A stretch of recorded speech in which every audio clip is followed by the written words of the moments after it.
How does human memory work? By Academy of Learning Career College. This model provides a helpful framework for thinking about how memory works. Memory can be thought of as having three critical components. Sensory memory. Sensory memory takes information from the environment through the human senses: sight, hearing, touch, taste, and smell. Sensory memory can take a lot of information, but information is stored for only a very short time, with visual information being stored for less than half a second and auditory information being stored for only 3 to 4 seconds. Working memory. Working memory is what you are conscious of or what you are thinking about at any given moment. This is where the memory work happens. People can only handle a small amount of information in their working memory at one time. We cannot think about a million things at once. In fact, we can only hold about 4 things in our working memory at a time. We also cannot hold that information for very long. Working memory duration is about 5 to 20 seconds unless we actively try to remember information by repeating it. Long-term memory. Long-term memory is where we hold all our memories. One goal of learning is to get information into long-term memory so we can use it later when we need it.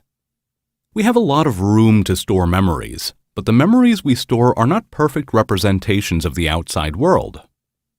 Long-term memory is relatively permanent. However, if we want to maintain easy access to a memory, we need to retrieve that information regularly.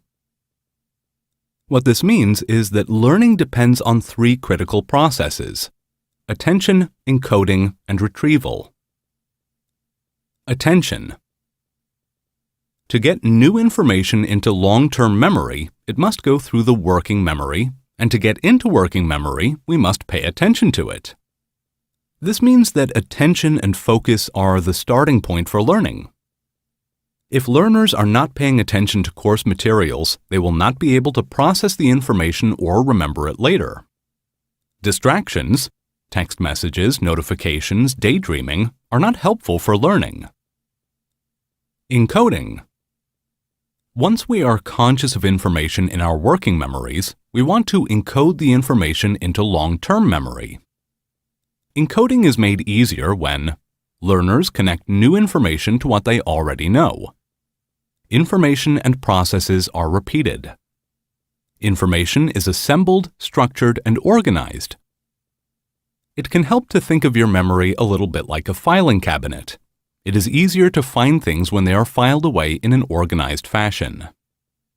Information is translated from however it is originally seen and heard into something created by the learner. Retrieval.